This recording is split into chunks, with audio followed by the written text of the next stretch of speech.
আমার জীবনে একটা অবিচ্ছেদ্য অংশ হয়ে দাঁড়াইছে। আমার কোথায় সমস্যা নেই, আমি ভাবলাম যে এত সমস্যা আমি ঘুমাবো। হ্যাঁ, যখন ঘুমাতে দিই তখন আরেক সমস্যা, যখন বিছানায় গিয়ে টুপ করে শুয়ে পড়লাম তখন কারেন্টটা চলে যায়, ফ্যান ঘুরে না, আর গরম, গরমের মধ্যে কিভাবে ঘুমাবো বলুন। আবার যখন ঘুমাতে যাই তখন তো মাইদুল ভাই, মাইদুল ভাই দরজা খোলেন, মাইদুল ভাই ঘুম আসছেন কি? আমি ঘুম থেকে বলবো যে হ্যাঁ আমি ঘুমাইছি। যতক্ষণ পর্যন্ত না বলবো যে হ্যাঁ আমি ঘুমাইছি রে ছোট, আমি ঘুমাইছি, ততক্ষণ ডাকবে মাইদুল ভাই, মাইদুল ভাই দরজা খোলেন। মানে ঘুম থেকে এসে বলবো যে হ্যাঁ আমি ঘুমাইছি, তোমরা হচ্ছে পরে এসো। আচ্ছা, মাইদুল মামা দরজা খোলেন, মাইদুল মামা দরজা খোলেন। কি যে এটাতে লিখে দিয়ে আসেন, এটা একটু পরে দেন তো, আমি তো পড়তে পারি না, তা আমি কেন লিখে দিয়ে আসলাম?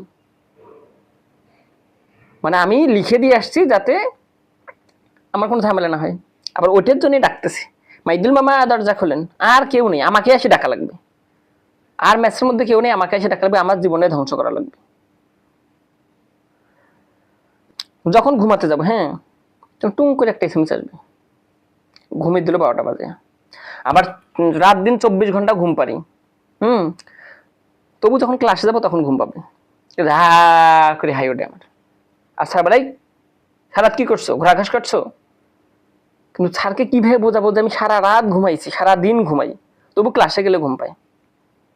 আর মাঝে মাঝে তো এমনও হয় যে এইবার বুঝে ঘুম আসবে, এইবার বুঝে ঘুম আসবে, এই ঘুম আসবে, এটা টেনশন আর ঘুম আসে না।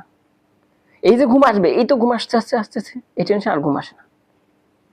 সারা রাত যাবে শুয়ে থাকবো, কিন্তু টেনশনে আর কোনো ঘুম আসে না। আবার এমনও হয় যে হচ্ছে অনেক কষ্ট ঘুম ধরলো,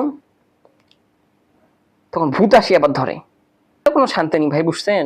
মানে আমার জীবনে কোনো শান্তি নেই, খাইতে শান্তি নেই, শুয়ে শান্তি নেই, বসতে শান্তি নেই, কোনো শান্তি নেই, শান্তি একদম জীবন থেকে উঠে গেছে। মানে ঘুমের সাথে এমন সম্পর্কটা জটিল হয়ে গেছে, যদি আমি ঘুমাতে যাই তাহলে ঘুম আসে না, আর ঘুম যদি আসে তাহলে আমি ঘুমাতে যাই না। আর যদি কোনো কারণে ঘুমাতে যাই তাহলে ওরা আমাকে ঘুমাতে দেবে না।